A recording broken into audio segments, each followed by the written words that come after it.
eu vou tentar contar uma história que se baseia em factos verídicos passados na linda aldeia de Lagoaça, aldeia pertencente ao concelho de Freixo de Espada à Cinta, do distrito de Bragança. Mas também a cidade de Vila Real entra igualmente nesta mesma história. São duas as personagens principais, a quem designamos com nomes fictícios, como compreenderão, e o mesmo sucede com as personagens secundárias. Sendo contada em vídeo, algumas das passagens serão naturalmente adaptadas e efetuadas pequenas alterações. Contudo, farei o possível para que os factos relatados sejam mais ou menos condizentes ou próximos à realidade. Esses factos serão descritos não apenas através de um único vídeo, mas sim de alguns, não sabendo neste momento quantos, 3 ou 4, talvez, sendo a história relativamente curta, mas certamente intensa para as duas distintas senhoras que a viveram. Dedico esta história a essa aldeia do Planalto do Douro Internacional e às suas gentes, as que ali ainda vivem e permanecem nos dias de hoje, e também aos que partiram e ajudaram a construí-la. Começa-se na aldeia pacata, descrevendo o jardim da praça, importante para os seus habitantes, pois não se trata apenas de um lugar bonito e aprazível para a maioria dos habitantes, que são muitos, naquele lugar e naquele tempo longínquo. Habitantes que constroem, multiplicam, trabalham e inventam a beleza e a prosperidade. 8 ruas ali desembocam.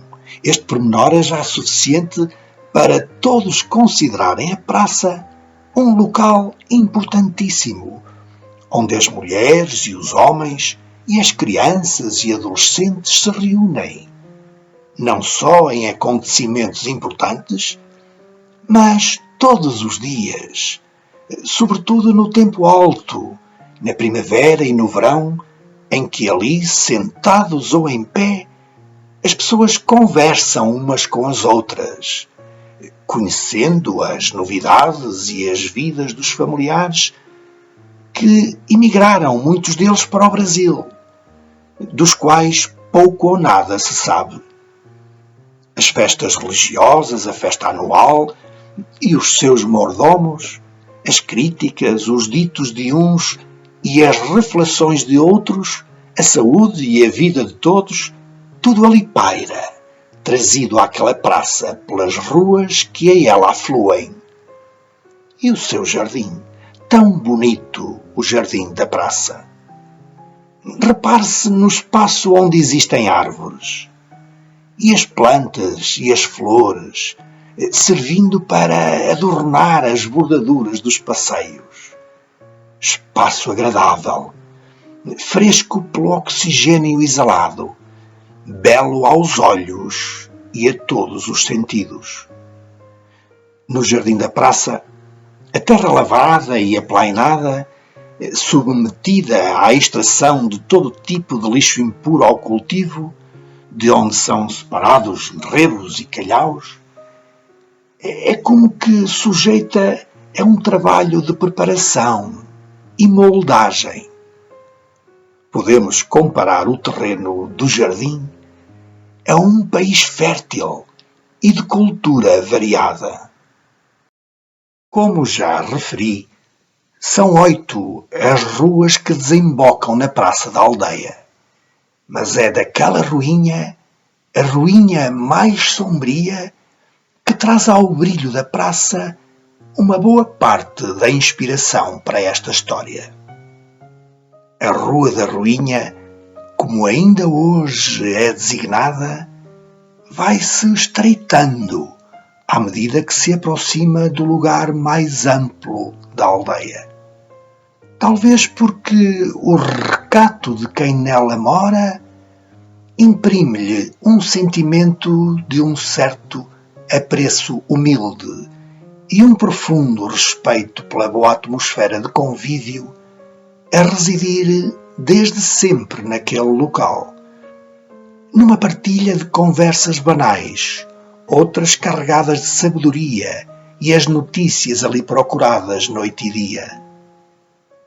Tal como as outras ruas, a Rua da Ruinha é rica na diversidade e qualidade textural das superfícies.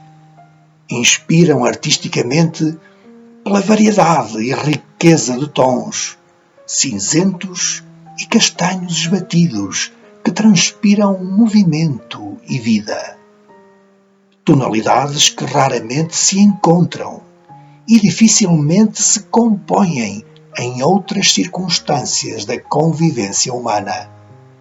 Mesmo em alturas de outono ou frio de inverno, quando mais gélidos os sentires se confortam na cantura de uma lareira ou aconchego familiar. De dia para dia, o cheiro da ruinha desagua também ele na praça, misturando-se com outros em perfeita combinação e harmonia. Odores que só os homens e mulheres destas paragens sabem apreciar verdadeiramente. A necessidade espontânea, deixada em sonoridades pelos animais de grande porte que por ali passam, constrói o fundo musical das trocas de palavras nas soleiras das portas ou nos mochos deste verão quente que abafa. Num destes mochos, madeira grossa de castanho, sentada no que de mais profundo há no pensamento, ponteando atarefadamente, mexendo agulha e lã, cortando com os dentes o fio, enérgica, a rapariga levanta os olhos instintivamente para logo baixá-los de novo, desta vez com mais energia, um certo ar de quem não vê o passeante novo que tira nabos do púcaro à vizinha 3 casas acima. Ajeitando subtilmente o banco com um genuíno ar de observação e força de vontade para atingir e compreender, claro, sem a mira de alvejar em cheio, livre de intuitos ou fins não alcançáveis, mas com um direcionamento bem definido e bem esclarecido, tal como a luz forte do farol que nos indica a costa presente, a Luísa é surpreendida, vista tapada por mãozitas transpiradas. Luísa, distraída com o visitante que desconhecia e os pensamentos que aquela figura lhe terá suscitado, quase se assusta de tanta alegria quando se surpreende, entregue por momentos únicos nas mãos daquela menina que praticamente não conhece e com quem nunca falou um pouquinho que fosse. Por muitas vezes, já desde o início da primavera, Luísa vai aprendendo, tentando melhorar a expressão do seu próprio sorriso, na esperança de ser correspondida pela linda menina com quem simpatizou desde a primeira vez que por ali começou a correr, sempre com uma energia que só às crianças pertence. Parece voar na imaginação de Luísa, satisfeita, mas simultaneamente receosa por aquele corpo franzino, sempre saltitando, às vezes a dar tão longas escanchas e tão altas, e com grande agilidade de movimentos. Então, Após inúmeras tentativas sem resultado para uma boa aproximação, aconteceu, assim de repente, uma pequena partida espontânea, despertada pela criança que é tão desembaraçada. Luísa continua instintivamente a sorrir, baralhada na surpresa, contente, feliz como se uma coisa maravilhosa lhe tivesse ocorrido. De facto, numa mistura de sentimentos contraditórios, quase se sente perdida, pois não será razão suficiente para tamanho entusiasmo. Mas logo sossega um pouco, e certo é que reconhece um carinho singular por aquela criança, que corre de um lado para o outro, vai e volta com passadas distintas umas das outras e brinca num constante rodopio e, por carinho também, desvia-se sempre no último instante quando parece finalmente abraçá-la ou fazer-lhe uma pequenina brincadeira ou simplesmente dar-lhe um beijo. Cada vez que a menina passa a pouca distância de Luísa, esta não se cansa, coitada, de lhe pedir um beijinho. Mas foge de novo rapidamente. Mesmo assim, Luísa sente a sua simpatia, a sua bondade e amizade. Conhece-lhe o nome e a ele se afeiçoou.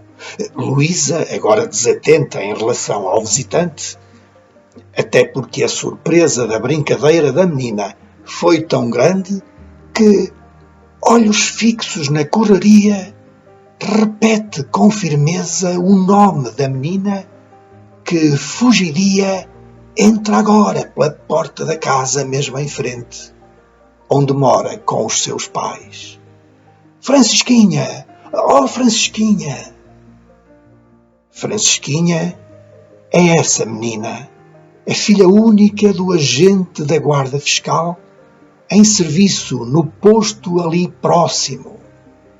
A menina sabe escrever já o seu nome completo e para o ano fará parte de um grupo de crianças que, pela primeira vez, se sentarão nos bancos novos da escola já construída. A Luísa, precisamente 10 anos mais velha, relembra a vinda de Francisquinha ainda ao colo da sua mãe quando o pai, o agente Figueiras, foi transferido para este lugar. 4 anos passaram desde essa altura. Tanto tempo para Luísa que aspira a fazer 18 e ainda faltam outros 4. Uma eternidade. Quero dizer que os nomes das personagens são fictícios, assim como também os lugares a que me refiro. Alguns desses lugares fui colhê-los à minha aldeia, uma aldeia diferente do habitat de Lagoaça, mas igualmente bonita, São Lourenço de Ribapinhão, do concelho de Sabrosa. E assim os dias sucediam-se, e Luísa e Francisquinha nada diziam uma à outra. Acenos, risos e correrias eram as únicas formas de comunicar entre as duas. A Luísa, apesar do seu ar sisudo, tinha um sorriso sempre especial para a menina. Menina traquina, como lhe chamava. Esta, por sua vez, desdobrava-se em brincadeiras e brincadeiras, sempre à distância suficiente para que não lhe roubassem um beijo. Algo de misterioso parecia existir entre as duas. Apesar dos 10 anos que as separavam em idade, havia nelas uma amizade grande, despercebida da vizinhança. O tempo é lento na aldeia. Este ano o calor começou muito mais cedo. Nesta época, trabalha-se desde as 4 horas da manhã pela fresca. Os homens levantam-se cedo e encontram já as mulheres com o farnel pronto.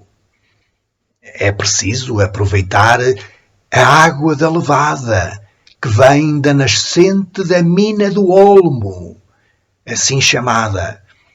Não se sabe bem porquê, dizia o Tijoão da Forja, filho do antigo ferreiro, absorvido em pensamentos enquanto caminhava com a sua sachola às costas.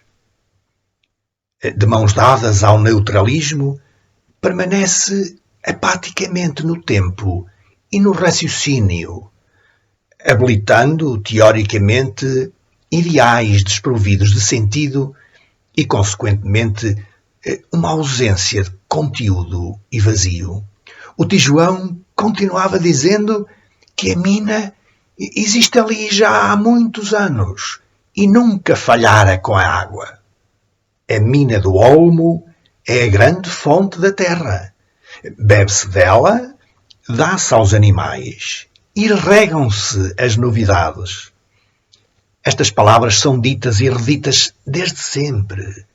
Servem como farol incitador de coragem e indicador de caminhos trilhados pelos sulcos, veios de transmissão do suor e transportadores de alimento.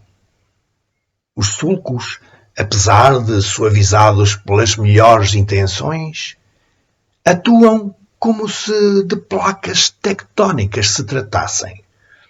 É certo, adormecidas às vezes e por longos períodos de tempo, mas com uma grande capacidade de despertarem nos momentos menos esperados.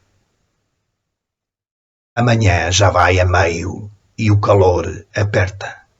As bestas não lhes basta o carrego em cima, têm ainda de aguentar com as moscas, moscas atraídas pelo encodeado nas virilhas dos animais.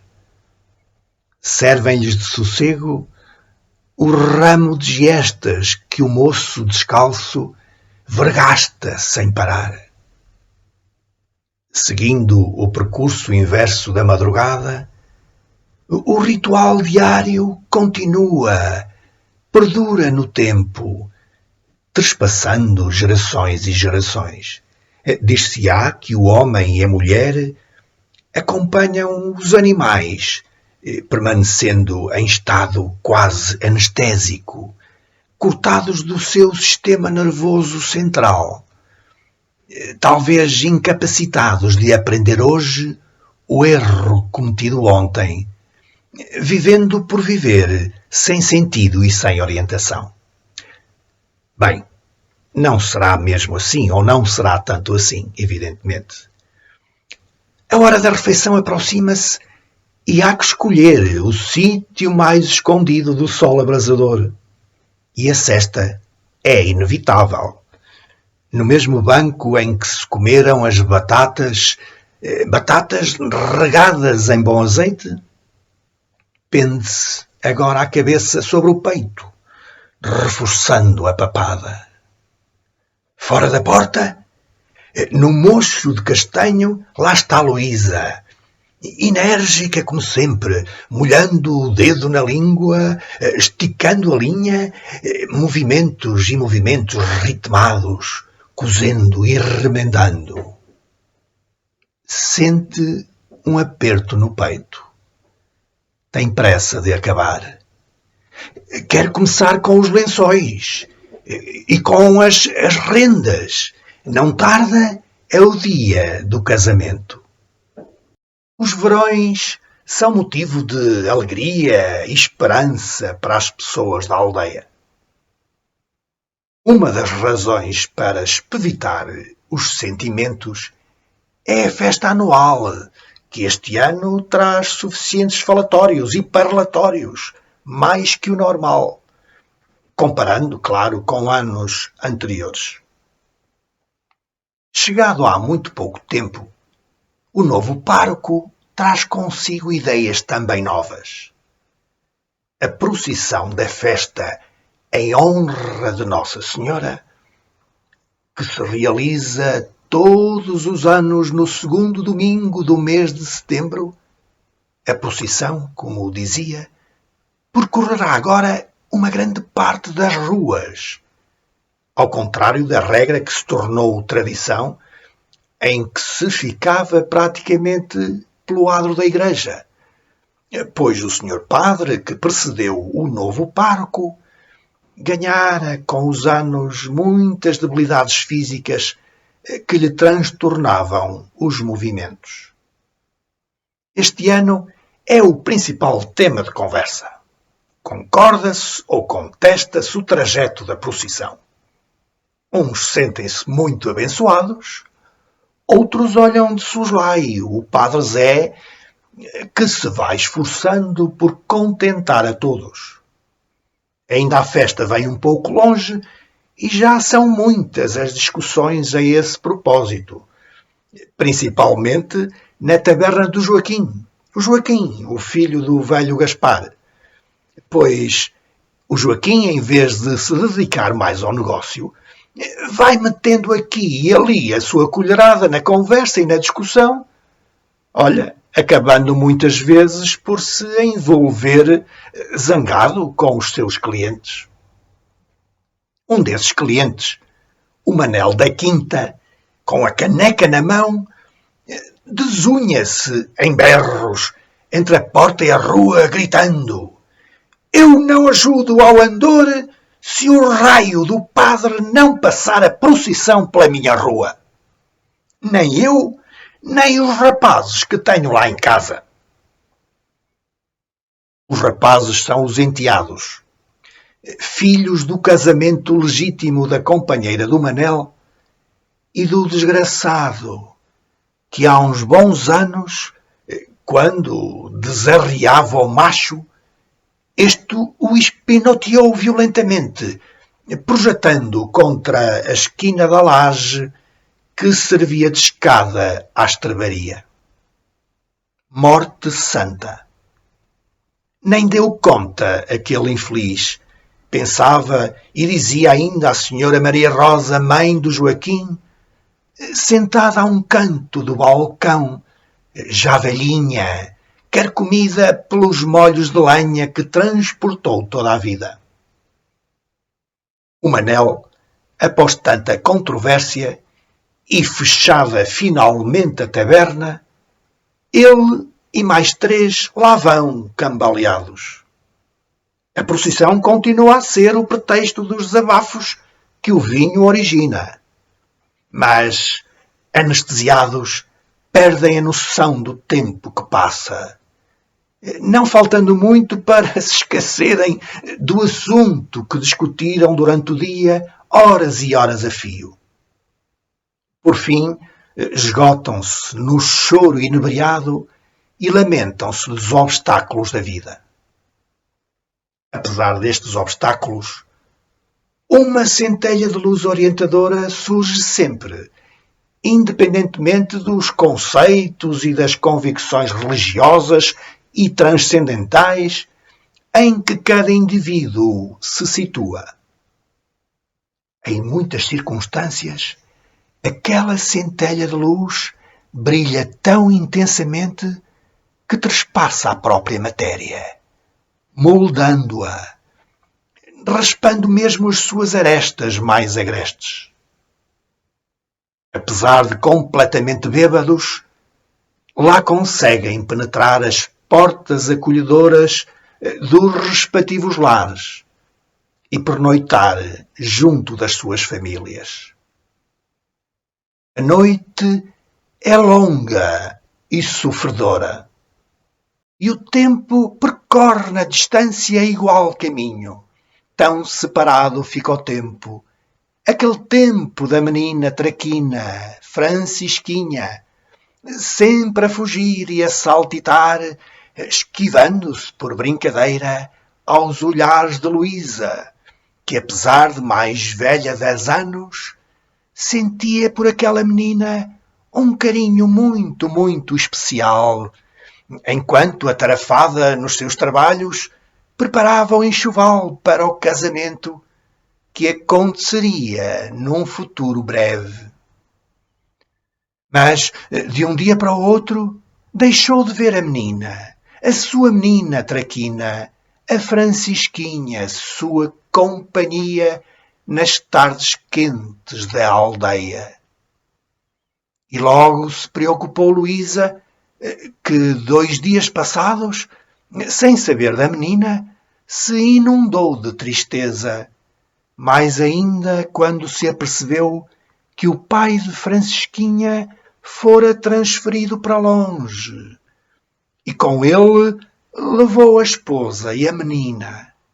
Que desalento e melancolia! Aos 18 casou-se Luísa. Nasceu o seu primeiro filho, o segundo e o terceiro, sem nunca esquecer a menina. E os anos foram-se a toda a pressa. Aquela energia dos dias em que observava a Francisquinha a correr e a saltar, mexendo as linhas, Luísa, cosendo e remendando, trabalhando em enxoval, continuava, evidentemente com as limitações da idade, mas continuava demonstrando vitalidade e esperança no futuro. A vida presenteou-a com 2 netas e um neto, e 2 bisnetos. Com uma delas, passava temporadas na capital transmontana, a quem muitas vezes contava a breve passagem com a menina, a Francisquinha, de quem nunca conseguira um simples beijo. Que será dessa menina? Vive ainda? Onde? Bem, se ainda estiver entre nós, menina já não é. Estas e outras interrogações surgiam assim espontâneas por diversas vezes nessas temporadas com a neta, umas no verão, outras de inverno, e o tempo cada vez mais faz-se pequeno. Mortificada pelas agruras da vida e pelo cansaço dos anos, apoiada na bengala, curvada pelo sofrimento, Luísa, agora velhinha, consegue ainda manter luminosa uma réstia de felicidade no seu rosto. Sentada num dos bancos da frente da igreja, alta e espaçosa, muito maior que a igreja da aldeia, espera a sua vez para a confissão. Em meditação permanente, continua com uma memória e lucidez extraordinárias, apesar da idade. Enquanto espera, acompanhada pela neta, pensa no céu e reza pelo marido e pelos seus 3 filhos que para lá viu partir. Com esforço, olhar inclinado para o alto, absorvida por completo em seus pensamentos, sente a suavidade do toque na face de uma mão amiga, certamente. Antes ainda de satisfazer a curiosidade, o leve sorriso faz-se-lhe instintivamente. Após um breve instante, como que petrificada na umidade dos seus olhos, envolve extasiada aquele rosto tão próximo do seu, de igual modo enrugado pela distância do tempo, que beija, finalmente. Francisquinha! A Francisquinha vinha acompanhada pela filha, com quem ali tão perto vivia. Oh, Francisquinha! Deixa-me ver, 88? Tens 88 anos de idade. Daqui a 2, se Deus quiser, completo eu 100 anos. Um século.